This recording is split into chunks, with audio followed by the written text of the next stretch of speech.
What is your "we never speak of this again" story? Mate told me to text him when I got home so we could smoke a cigarette. I thought that's f***ing dumb. He'll be able to clearly hear me coming home. So I knocked on his bedroom door and waltzed in. Only to see him taking a DCK pic or masturbating. I'm still not sure which. He jolted up and said something along the lines of "whoa hey," and I just said "UHHI," and then we went outside and smoked a cigarette. At a theme park with my dad, we were on a road trip around the east coast to the US. We're British. I was 19. It was near Halloween and they had one of those horror mazes. Neither of us had gone in one before. Halfway through, both of us are scared as hell. Literally holding on to each other, some guy jumps out at us and we both ran. As fast as we could. Screaming like little girls until we got the hell out of there. As we emerge into the daylight, we let go of each other. Exchange a "we will pretend that never happened" look. And carry on with our day. When I was around 12, I didn't have my own computer just yet, so I wasn't functional with one at all. I'd frequently hang out at my friend's house and use his parents' computer. For whatever reason, I decided to type in dix.com as a prank while my friend was next to me. Hit the enter button and closed the page really quick. Little did I have an understanding of a search history at the time. Luckily this wasn't showing in the most recents.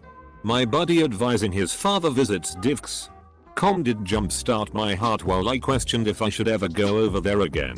My buddy promptly showed me how to delete a search history. Now that I think of it, I can't imagine how awkward it would have been to have to explain why you were looking at dicks. But Dad, it wasn't me. I swear. When I was 14 or 15, I did some role playing with online friends through AIM. You know, you're a hormonal teenage girl and want to experiment by writing about your favorite anime and ship characters like there's no tomorrow. Well, one late night I was doing some very sexual writing posts and somehow accidentally printed a page. It was late. I didn't notice the printer even printing. I went to bed and my dad got up in the morning and handed me the printed page which his only daughter had written. It was quite detailed. He looked at me, shook his head and told me not to write these things with strangers. I was mortified and was a lot more careful from then on out. I still roleplay, but my dad should know I'm a much better writer now, haha. But yeah, it was something quickly swept under the rug. One time I was visiting my grandparents. I have several cousins of all ages who were staying over. It's a big house. We were there for my aunt's birthday. And we were gonna surprise her. Obviously. Me being too little to understand, this was in 1995-ish, didn't really get to participate. So she is running late and everyone is wondering where my uncle that was bringing her was. So us kids were getting impatient, so we decided to sneak out the back door and go play in the tree house in the backyard. My brother started to climb up when we realized that grandma was getting her beef curtains munched on by a dog. Now ex-wife wants tea in her hand while we were driving down the interstate because it was too far to the closest bathroom. Edit. First off, thanks so much for the upvotes. To answer some questions for y'all. She held it in her hand for a few miles until we made it to a gas station. I offered several times to pull over so she could at least do it on the side of the road. But she refused. To this day, anytime I hear somebody say handy shit, that's all I can think about. I was around 12 years old. My family was on vacation somewhere. Sleeping arrangements. Me mom on one bed and brother dad on the other. Except my dad had this f***ing annoying habit of getting in bed and cuddling with mom in the morning. EWW. Anyways, one night, I had a very vivid dream. I dreamt that my period started and the blood was gushing. Like, holy FCK. There was so much blood, you guys. And in the dream, I was running to the toilet to try to contain the blood. Plot twist. Piss dream got the best of me. I woke up a few minutes later soaked in piss. I'm pretty sure my mom and dad felt it too. And my pajamas stank like piss for the rest of our trip. No one said anything about it. P.S. I am so So sorry for any hotel cleaning people who have to deal with this stuff every day. Growing up, we were poor. And as a teen I didn't really have access to porn or whatnot. But I was quite a writer. So I would write exotic fiction as a release in a spiral. Well, one day after writing a particularly sordid story, I kinda came to and realized I shouldn't leave that stuff around. I went to the kitchen, intending to throw the spiral away. Set it down. Got a drink. The phone rang. I answered. And left the spiral in the kitchen. Forgotten. An hour later my mother comes to me with the spiral and questions. I won't get into it, but she described how a lot of my stories wouldn't really ever happen and were a bit extreme. She threw it away and it never came back up. So, we've actually spoken of this again, but never told certain people. My husband and I were living in a very rural part of China. It had been raining pretty hard for about 3 days and the streets were starting to flood a bit. We were walking home and he stepped on a sewer cover. He didn't realize it was floating and not secure. The cover flipped sideways and the whole right side of his body went into the sewer. So if anyone's ever been to China, you know some Chinese people aren't super big on helping during accidents, mostly for fear of being faulted. So several people just walked by as we both struggled to dislodge him from the sewer. He was pretty wedged in.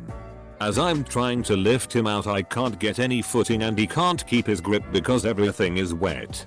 I look down into the sewer and it is just filled with poo and you know sewage. It smells like holy hell and he vomits. All the while he's slowly losing his grip and the rest of his body is going into the sewer. My adrenaline kicks in and I turn into the Hulk and pull him while he pushes himself up. All I could think was if I let go he will drown in human, animal and God knows what else waste. It seemed like an eternity but it was probably 3 minutes tops. We ended up at the hospital that night because he gashed his leg open. After we got home we threw away his clothes and laughed for about 2 hours until we fell asleep. Anyway, we refused to tell his mom and family because they were already nervous about us moving so far away. In my age of furious and relentless masturbation, somewhere between 12 and 14. Don't remember exactly. I would lay on the bathroom floor in weird positions. A leg in the air or whatever. Because for some reason it felt better. One day I'm so f-king into it that I don't even hear the front door slamming. Suddenly the bathroom door opens and I'm looking at my stepdad and stepsister, who is 5 years younger. I could tell by the look on her face that she had no idea what she just saw. Stepdad went oops. This one was taken. And calmly shut the door. It was never mentioned. And my goddamn god of a stepdad somehow managed to act so completely normal about it that I never really felt any shame about it. He is currently dying from cancer. And I'm gonna miss him like crazy. Awesome person through and through. My college roommate and I were in Italy. And we were lost at a small town train station where there's no English and no one spoke English at all. The way the train station is set up is that we have to take stairs underground and take stairs back up to cross the platform. We were trying to figure out which train to take and ended up going back and forth since we barely understood any Italian. After a few trips going up and down, we decided to just cross back and forth across the tracks. This was way before smartphones. So we were in the middle of the tracks while I used a compass to figure out which direction Florence was. Then we realized it was noisier than usual. Looked up and saw a train coming. In panic, we ran in front of the train to the platform across instead of backwards to safety. Realized we nearly won Darwin Awards. We agreed not to tell anyone about how dumb we were. So I had just exchanged numbers with a couple whom I would be house sitting for. So before the house sitting at work, I get a text from the husband thinking, oh, he's setting up a time to go over my chores. Now it was him blowing a kiss at me. Shocked and a little confused. He sends another message, oh my god. That was meant for my wife. I'm so embarrassed, so I'll laugh it off and sent him a photo of me puffing my cheeks. To which I say, oh god. That was meant for my cat. I'm so sorry. Even? He said thank you. Followed by and we shall never speak of this again. Though I am in high school and got trashed at a party, somehow I made it home. In the middle of the night I drunkenly wander into my parents' bedroom, sit on my dad's hamper and take a good long piss. My dad woke up in the middle of it and pushed me back into my room. I wake up in the morning and go to the living room and see dad. He starts cracking up and told me what happened. Said we won't tell anyone and to go upstairs and clean out his hamper. Ended up having to buy him a new hamper. My mom never said anything about it, so I have no idea if she knew. My dad passed away about 10 years ago. Since that time my mom told me a story about my dad getting drunk one night shortly after they were married, and she woke up in the middle of the night to see him peeing in his hamper.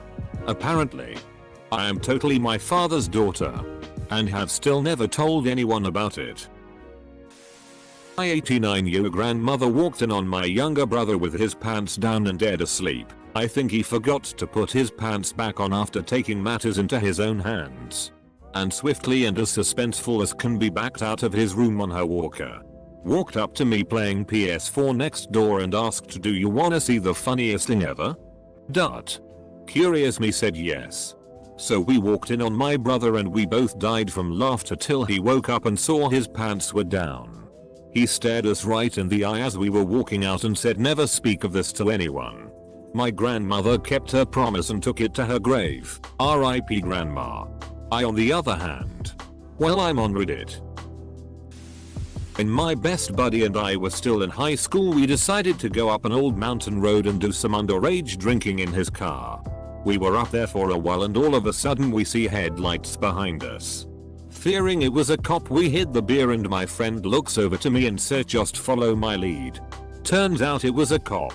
We rolled down the windows and he asked what we were up to this late at night up in the mountains. I'm sitting in the passenger seat freaking out, hoping he can't smell any of the beer. My friend looks over at the cop and in the calmest voice says, "It's our 2-year anniversary tonight and we were trying to get away from everything. Full stop. Full stop." He then reaches over, picks up my hand and kisses the back of it. The cop looked at us for another few seconds and told us to have a nice and safe night. Just another couple of gay boys enjoying themselves up in the mountains at 1 AM. My time to shine. Okay, so I work in IT and I called out to people's residence on a daily basis. Long story short, I'm attempting to help a slightly older lady, say early 60s, attempt to connect to the internet. Okay, so I had found the issue. Modem was off, and was trying to establish that the internet was not in fact working when I brought up her recent IE browser. What I'm confronted with is approximately 11 windows of lesbian how to give great cunnilingus porn. Both she and I were staring at the monitor at that moment. It was awkward. I took her money and was ushered out of the place so fast it wasn't funny. Night starts out with a group of my friends out for some drinks. The bar closes, but one of our friends got invited to a hotel room for a party of a friend he knew there, so we go and chill and drink some more for a bit. My other friend Joseph, who does not do hard alcohol much, was downing some shots in the hotel room. Definitely more than he could handle. As we're leaving and waiting for the elevator, we all look to find Joseph peeing inside one of the ice machines near the elevator because he had to pee and we'd already left the hotel room. Of course his logic is to pee in the closest vessel that will hold his pee. Things would have been fine had someone not seen him do that, and he started yelling at Joseph and got in the elevator with all of us as we're trying to leave the hotel. He called security, but it was so late in the night that no one was around. We all sprinted a few blocks away and escaped to a parking garage. The next morning we all agreed it would never be spoken of again. Hey. So I was dating this girl and she was at my place. I was 20 and she was 18. Blonde, about average weight and like me, a complete nerd. Anyway, we were having sex and I had no condoms, so I did the pull-out method. I didn't wait until I was on the edge. Just until I felt that tingle, I'd pull out and jack off into a cup. It was a Tim Hortons cup with some old coffee. Maybe like 1/4 still full. Anyway, later that night, My parents surprised us with more coffee which we drank. I then placed the cup down and we watched TV. Well, I placed the new cup beside the CM cup. Still watching TV. I'd grabbed the CM cup and drank from it. I was mortified when the cold, old coffee touched my lips. She saw this and clued in what had happened. Then said it was good to know I swallow. So yeah. I drank my own CM spiked coffee. My 4 guy friends and I were all hanging out one night drinking some beers and catching up at one of their houses. One of them asked if he invited this girl over. Would we all be down to gangbang her? Of course we were down because we were young and always in the mood to do it. He made us swear that we would do it when she got there and wouldn't back out. But the only catch was he wouldn't tell us who she was or show us a picture of her. Well, when she got to his house, we were all about to back out because she wasn't the most attractive girl in the world by no means, but a deal was a deal. So we all did the deed and swore that we would never tell anyone or talk about it again. I was drinking vodka and I had this guy pal that I was trying to bang, but he refused to bang a drunk girl while he was sober. I grabbed my phone and started looking for some action. No such luck. I eventually passed out and went to sleep. When I woke up the next morning, I read the texts I'd sent in absolute horror. Me. What are you doing? G. Getting ready for bed. You? Me. Drunk. Topless. And looking for some fun. G. Lol. Good luck. I'm going to bed. G happened to my boss who just started a few weeks ago. At the time Facebook would merge your friend's contact info into your address book. I never spoke of it again and had a difficult time looking him in the eye. Close friend and I had just gone through breakups and were drinking a lot that week out of depression. One night we end up cuddling to a movie. Things get intimate. Hot. Passionate. Messy sex ensues all over a suede couch. We awoke in the morning and without speaking, grabbed cleaning supplies, scrubbed the hell out of the couch, then clothed ourselves and went to work. Since then we had a laugh about it, but we agreed never to bring it up again. We remain great friends.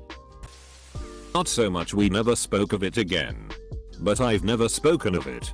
In college. Skipped the day to play some COD. Got bored and decided to take matters into my own hands. My dorm room was on top floor, 4th, and the window blinds were open. As I was furiously taking out my frustrations, a window washer came up to the window on a suspended scaffold. We locked eyes for a second and he left my window and washed and slowly went back down. My grandmother's uncle was in Auschwitz and was one of the very few prisoners who actually got released while the camp was still operating. My grandma says he just came home one evening, hiking all the way home with his release papers in hand, sat down, and said, "I will tell you everything I have seen inside the camp, but only this once. And we will never speak about this again." And he never did. As far as I know, he died few decades ago and took the horrors with him. One time my 3 good friends and I got really drunk off of Ross, wine drunk. You know? And joked about making out all night until it actually happened. We were just sitting on the couch late at night having a 4-way makeout sesh. Turns out one of my housemate's close friends walked out of her room and saw us but said nothing until months later. I'm still friends with 3/4 and occasionally my housemate will bring it up and make us all cringe. A bunch of people know but just treat it as whatever. Weird experience. 5/10. I went to a motel with my girlfriend. The problem with the shitty motels in my area is that there is no way to know if someone is there because the parking is a little far from the rooms. That includes the walk of shame to go in and out of the rooms. Adding into that shithole, none of the rooms have locks or windows so you can enter a room and find out it's currently occupied. Has happened a few times. Now, the weird part is that one time my girlfriend and I went into a room that was occupied. Before closing the door in shame, my girl notices that the dudes in there are her guy best friend and a black dude. No one knew the dude was gay and he's even married. We decided to nope the FCK out of there and never mention any of that shit. Her friend called her to clear things up but we just agreed to forget about it. Never been back at those shitty motels again. Best comment of the day. The grandma getting eaten out by a dog is the worst story in this so far, and I highly doubt that it will be surpassed by any story in the remainder of the video. Now that story is a we will never speak of this again story. I mean, never ever fail.